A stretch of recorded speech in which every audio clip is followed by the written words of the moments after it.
Here at the Tecmo Rando Bowl Labs, we're constantly experimenting on ways to improve the viewer experience. One suggestion came out of Week 3 of Season 3. Which ill-fated, fabled, faulting franchise's fate forces failure, frequently facing feared foes of familiar fruitlessness?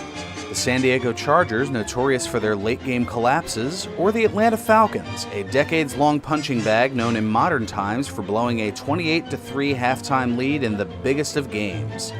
As these two clash, we will truly witness greatness, whether they want it or not. We start off in the first quarter with Atlanta's Mike Rozier taking this 12-yard pitch into the end zone. We anticipated some expected struggles along the way, and the point-after try was no exception, because it was blocked. That's about all of note from the first quarter, save for a decent Andre Rison 31-yard punt return beyond mid-shield as time elapsed.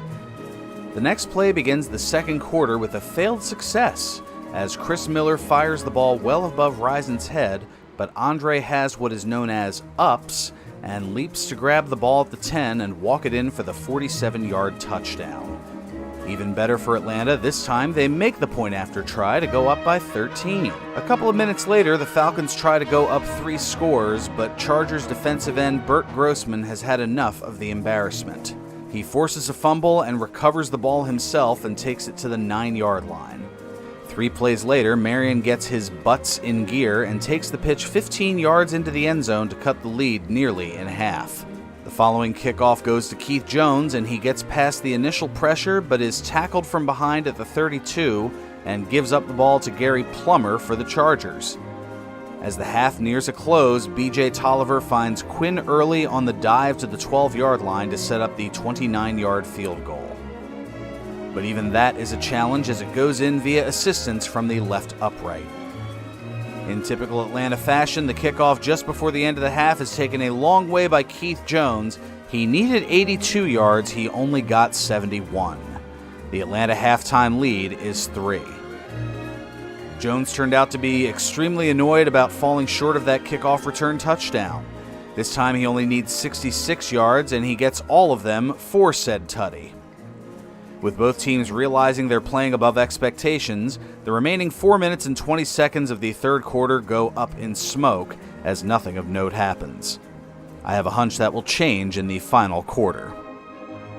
30 seconds in, Andre Rison continues to distance himself from the pack, this time with a 68-yard touchdown reception.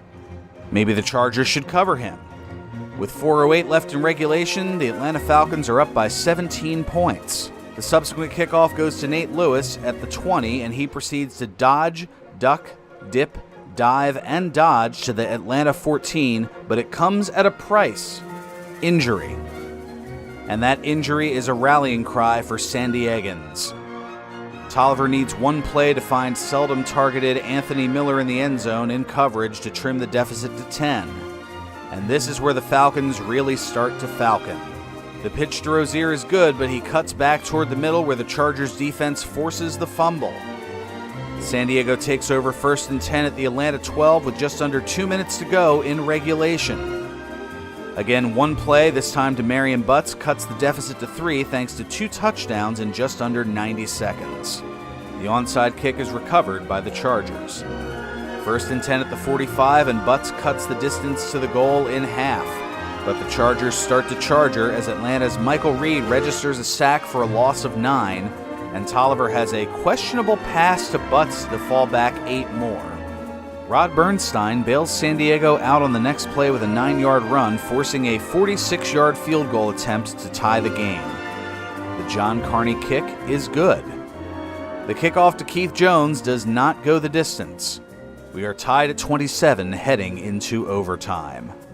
Atlanta wins the toss and proceeds to go 1, 2, 3, and out. Caravallo takes the punt to the 33, but the Chargers want to get closer to the end zone. 4 plays and minus 2 yards later, San Diego's John Carney tries a 52-yard game-winning field goal. And there's no doubt about it. The Falcons snatch defeat from the jaws of victory, giving up 17 points in less than 4 minutes to tie, and another 3 in overtime. Truly, this was the greatest game.